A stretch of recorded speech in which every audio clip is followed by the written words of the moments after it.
Hallelujah. सबको जय मसीह की। मैं परमेश्वर धन्यवाद करता हूँ आज के इस विश्राम दिन के लिए, इस आराधना के दिन के लिए जो परमेश्वर ने हम लोग को मौका दिया। आज के मनन के लिए हम लोग निकालेंगे रोमियो, नया नियम में रोमियो उसका 11 अध्याय है और उसकी 11 और 12 आयत के ऊपर विचार करेंगे। मैं आपको आज 11 अध्याय का पूरा 1 से लेकर के और इसकी 36 तक आयतें हैं, लेकिन कुछ बातों को मैं टच करते हुए आपको बताऊंगा। बहुत ही महत्वपूर्ण ये अध्याय है। अगर आपने इस अध्याय को नहीं समझा तो आप अपने विषय में आप समझ लिए कि नहीं समझ पाए हैं कि आप यहाँ कैसे बैठ पाए हो। यहाँ जो बैठे हैं या अलग चर्चेज में बैठे हैं लोग, या भारत में बैठे हुए लोग हैं, या अफ्रीका में बैठे हुए लोग हैं, यहूदियों को छोड़ करके वो कैसे बैठ गए? क्योंकि यहाँ वचन आज बताएगा। और 11 का 11 और 12 आयत इस प्रकार से लिखा हुआ है, सो मैं कहता हूँ क्या उन्होंने इसलिए ठोकर खाई कि गिर पड़े? कदापि नहीं, परंतु उनके गिरने के कारण अन्य जातियों को उद्धार मिला कि उन्हें जलन हो। सो यदि उनका गिरना जगत के लिए धन और उनकी घटी अन्य जातियों के लिए संपत्ति का कारण हुआ, तो उनकी भरपूरी से कितना न होगा। हालेलुया। समझ में आया आपको ये वचन? आज का जो मेरा विषय है, परमेश्वर की योजना महान है। क्या है? परमेश्वर की योजना हम लोगों के प्रति, इस मानव जाति के प्रति महान है, और खास तौर से अन्य जातियों के लिए। और इस बात को समझिए, परमेश्वर ने किसके विषय में कह रहा है? यहाँ पे इजराइल लोगों के विषय में कह रहा है। हमारा संबंध इजराइल से जुड़ा हुआ है, यहूदियों से जुड़ा हुआ है। इसीलिए हम और आप लगातार उनके लिए प्रार्थना करते रहते हैं, उस देश के लिए प्रार्थना करते रहते हैं, क्योंकि परमेश्वर की एक ऐसी योजना रही है। और नया नियम में जो जितनी पत्री है जो पौलुस के द्वारा लिखी गई है, ये भेदों को खोलने वाला है। क्या है? भेदों को खोलने वाला है। परमेश्वर ने अपनी आत्मा के द्वारा, पौलुस के द्वारा अपने भेद को खोलता है। जब यहाँ पे अगर 8 आयत को पढ़ेंगे तो यहाँ लिखा हुआ है, जैसा लिखा है कि परमेश्वर ने उन्हें आज के दिन तक भारी नींद में डाल रखा है, ऐसी आंखें दी जो न देखे और ऐसे कान जो न सुने। किसके विषय में? इजराइलियों का। ये इजराइलियों का है। प्रियो, मैं बताना चाहता हूँ आपको, ध्यान से सुनिए। ये व्यवस्था विवरण में, यशायाह में ये बातें लिखी गई हैं। अगर इजराइलियों के मन को परमेश्वर कठोर न किया होता, या उनकी आंखें जो सत्य को देखने वाली थी न देखती, या सत्य को न सुनने वाले कान होते, तो आज मालूम है हम लोग उद्धार कैसे पाते हैं। क्योंकि परमेश्वर ने इसीलिए उनके बंद कर दिया आंखों को, कानों को, ताकि हम लोग उद्धार प्राप्त कर सकें। हम लोगों को जो मिला है वो एक बड़े अनुग्रह के द्वारा उद्धार मिला है। ये प्रभु यीशु की योजना, परमेश्वर पिता की योजना थी, जिसके कारण आज हम और आप यहाँ पे बैठे हैं, वरना हम इसके योग्य में नहीं थे। क्योंकि वचन हमें एक बात कहता है, वचन कह रहा है हम लोग साटे गए हैं। क्या किए गए हैं? कलम किया गया है। कलम क्या मतलब है? दूसरे जो जड़ होता है, जड़ से पेड़ होता है, उस पेड़ में दूसरी टहनी बुला के लगा दिया जाना। तो उसी तरीके से हम लोग क्या किए गए हैं, और उस जड़ में परमेश्वर ने एक टहनी लगा दिया था, वो है इजराइल। और इजराइल को क्या हुआ? परमेश्वर ने उस टहनी को क्या कर दिया? तोड़ दिया। उसकी जगह पे क्या किया? जंगली पौधों को ला करके उसके अंदर क्या कर दिया? चिपका दिया। और वो पेड़ जो टहनी थी वो क्यों तोड़ दी गई? उनके अविश्वास के कारण। इसलिए हमें और आपको ये मौका मिल गया। वो जंगली जो पौधा था वो है हम और आप लोग। हम और आप कौन है? जंगली पौधा है। उसी पौधे को ला करके क्या किया, पहली वाली जो टहनी थी उसको तोड़ दिया और उसमें हम जंगली को क्या किया, चिपका दिया। और वो प्रभु में हम क्या हुए, बढ़ने लगे। इसीलिए हमें और आपको इन बात का घमंड ना करे कि तू तो तोड़ दिया गया है। वो इजरायली तो विश्वास नहीं करते हैं, इजरायलियों को परमेश्वर ने निकाल दिया है, परमेश्वर को ऐसे कर, इजरायलियों को परमेश्वर ने ये कर दिया, वो कर दिया। नहीं, आप और हमें घमंड नहीं करना चाहिए, बल्कि परमेश्वर का धन्यवाद हो, इजरायलियों को भी धन्यवाद हो कि हमें, हमारे लिए, हम लोगों के लिए, संसार वालों के लिए उद्धार का मार्ग खुल गया। ये बड़ी योजना है परमेश्वर की, और इस योजना को लोगों को समझना चाहिए और इसे समझ करके इजराइल के लिए लगातार प्रार्थना करते रहना चाहिए। हमें लगातार परमेश्वर का धन्यवाद देते रहना चाहिए। लगातार हम जितना कर रहे हैं वो बहुत कम है।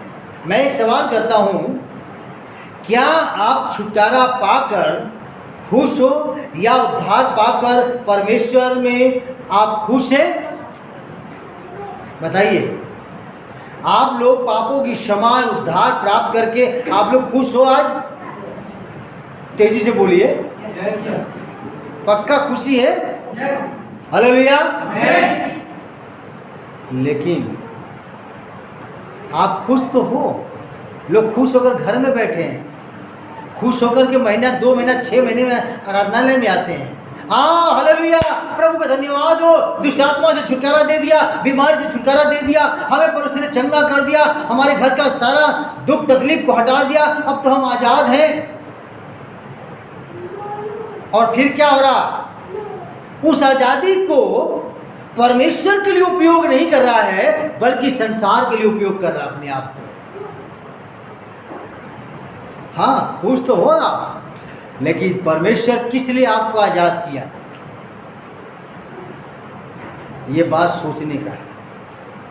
आपके घर से बंधन वो उसने तोड़ दिया, सांप के ऊपर से श्राप, बीमारी को हटा दिया, वो श्रापित बन गया, वो कांट पे लटकाया गया, वो हमारे लिए दुख और तकलीफ सहा ताकि हम और आप आजाद होकर के, स्वतंत्र होकर के उसकी महिमा करें, हाथों को उठा करके उसके लिए तालियां बजाएं, उसके लिए गीत गाएं, उसके लिए भेंट चढ़ाएं, उसके लिए धन्यवाद की भेंट चढ़ाएं, उसके लिए भवन में आए। लेकिन हो क्या रहा है?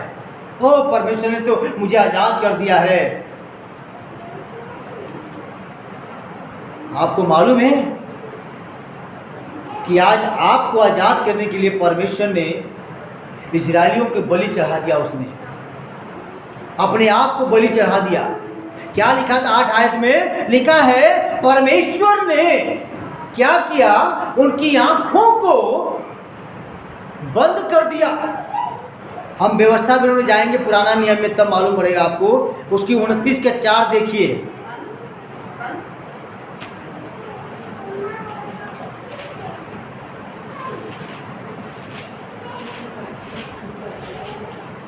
यहाँ ऐसा लिखा हुआ है, परंतु यहोवा ने आज तक तुमको न तो समझ की बुद्धि और न देखने की आंखें और न सुनने के कान दिए हैं।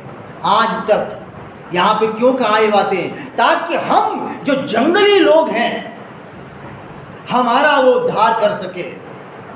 क्योंकि इस पृथ्वी पे चाहे जंगली पौधा हो, चाहे अच्छा पौधा क्यों ना हो, सब परमेश्वर की सृष्टि है। हालेलुया।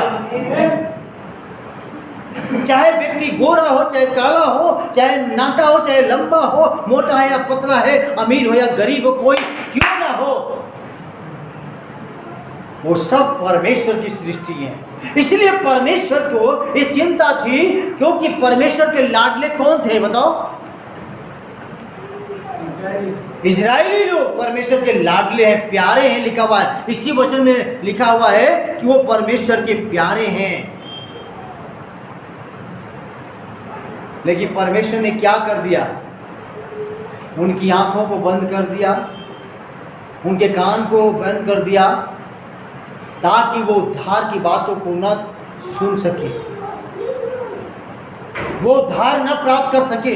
और हम लोग जो जंगली थे, जो भटक रहे थे, जो कोई पूछ नहीं रहा था, जैसे जंगली पौधे को काटा जाता है, आग में डाल देता है, वो किसी काम का नहीं होता है, हम और आप ऐसे लोग थे। लेकिन परमेश्वर की कृपा दृष्टि अनुग्रह हुआ कि वो अपने प्रिय लोगों का बलि कर दिया,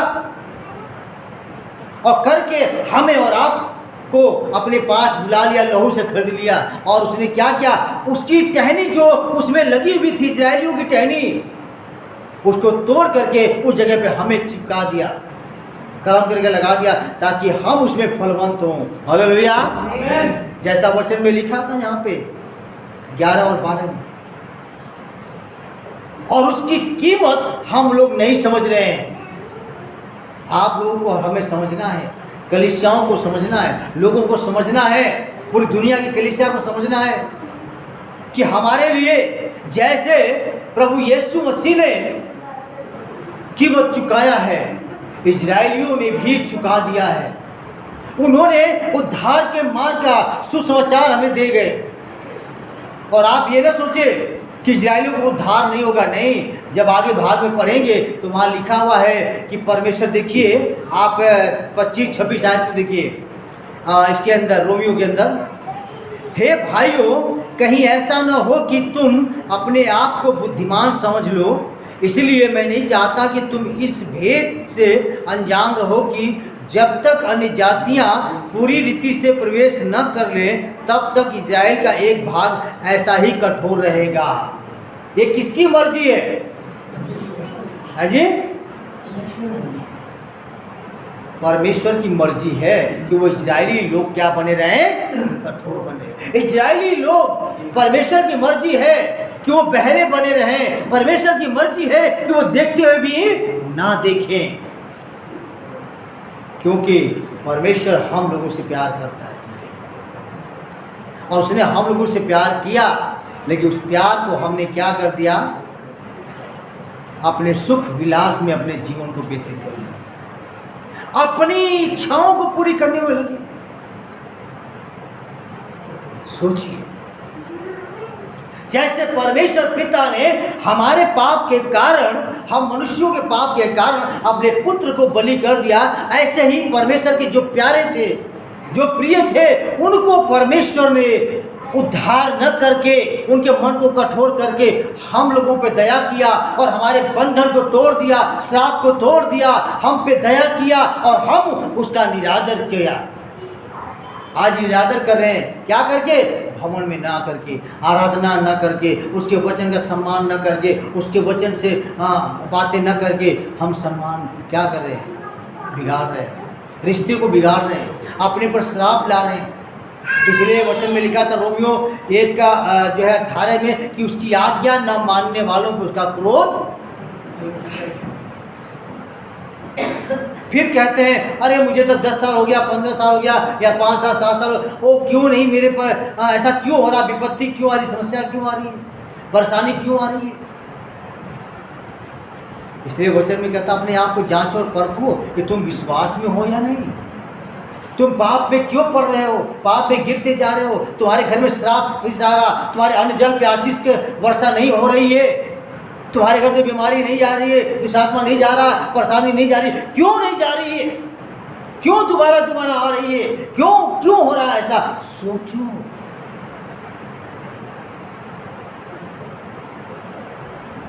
प्रियो, और आगे लिखा था 26 में, और इसी रीति से सारा इजराइल उद्धार पाएगा, जैसा लिखा है कि छुड़ाने वाला सियोन से आएगा और अभक्ति को याकूब से दूर करेगा। हालेलुया। इसलिए हम लोग ये बात समझ ले कि यीशु के दूसरे आगमन में आएगा तो पूरे इजराइल का क्या करेगा? मन को खोल देगा, आंखों को खोल देगा, कानों को खोल देगा, ताकि वो उद्धार प्राप्त कर सके। इसलिए जब तक वो नहीं आ रहा है, जब तक अभी इजरायली लोग विश्वास नहीं किए हैं और हमारा उद्धार हो गया है, हमें लगातार प्रार्थना करना है प्रभु के आने के बारे में। प्रभु आप आइए, लोगों को उद्धार करें, छुटकारा दीजिए। हम लोग इस बात को जाने, प्रभु यीशु मसीह ने मालूम है आपको सुसमाचार में क्या कहा, मैं किसके लिए आया हूं, किन लोगों के लिए आया था, है? तेजी से बोलो, यहूदियों के लिए। कहाँ लिखा है? मत्ती 15:24 में लिखा है, यीशु ने स्वयं कहा था कि मैं इस्राएलियों को छोड़ किसी और के लिए नहीं आया। आप बताइए, जब यीशु मसीह कह रहे हैं कि मैं इस्राएलियों को छोड़ किसी और के लिए नहीं आया, तो इसका मतलब इसमें क्या है? भेद है ना। चेलों को क्या बोला यीशु मसीह ने 10 के 5 और 6 आयत में? यीशु ने क्या कहा कि तुम जाओ, पर किसके पास जाना तुम्हें? इजराइलियों को छोड़ अन्य जातियों के पास नहीं जाना। समझ में आया?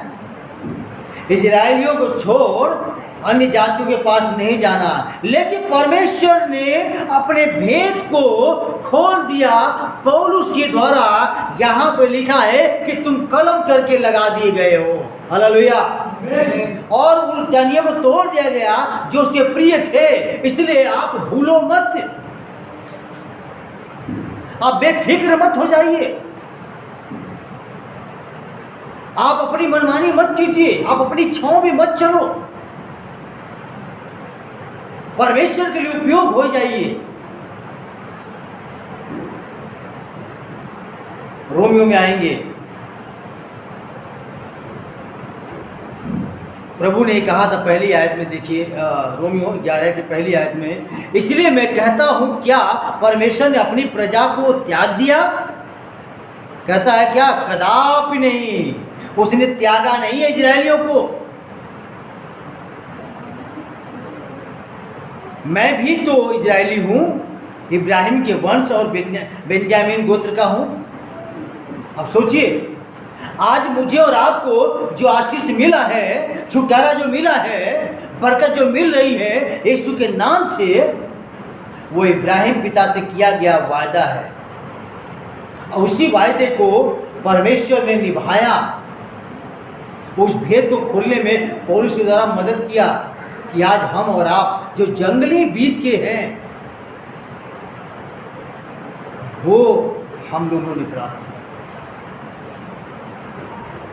मैं आपको यहाँ पे 3 बातें 11 और 12 आयत में हैं, 3 बातें जो मैं आपको बताना चाहूँगा।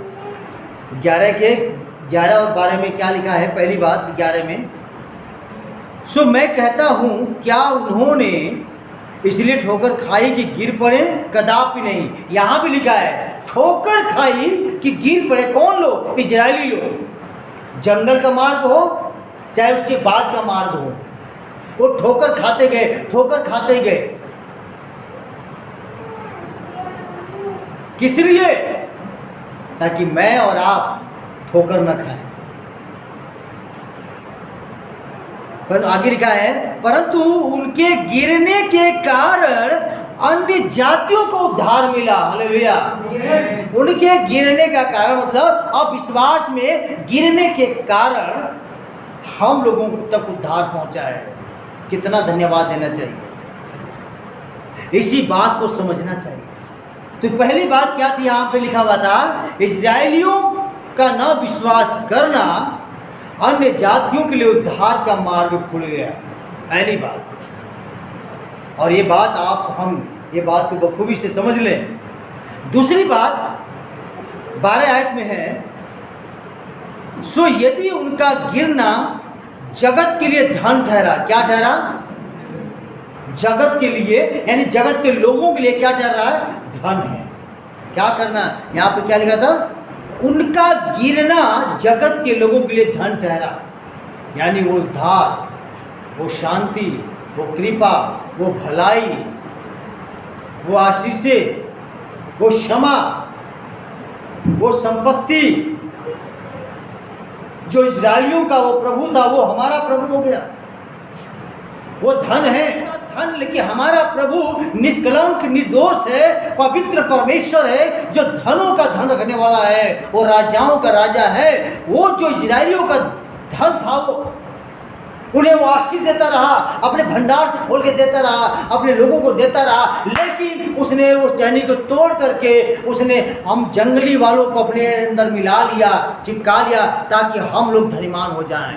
हालेलुया।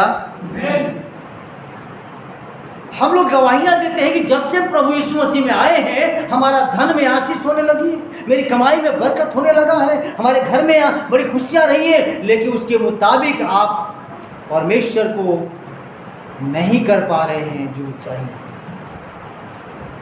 जो परमेश्वर चाहता है। मेरे लोग आत्मा सच्चाई के साथ भजन कीर्तन करें, मेरे भवन में आए, आनंद के साथ आए।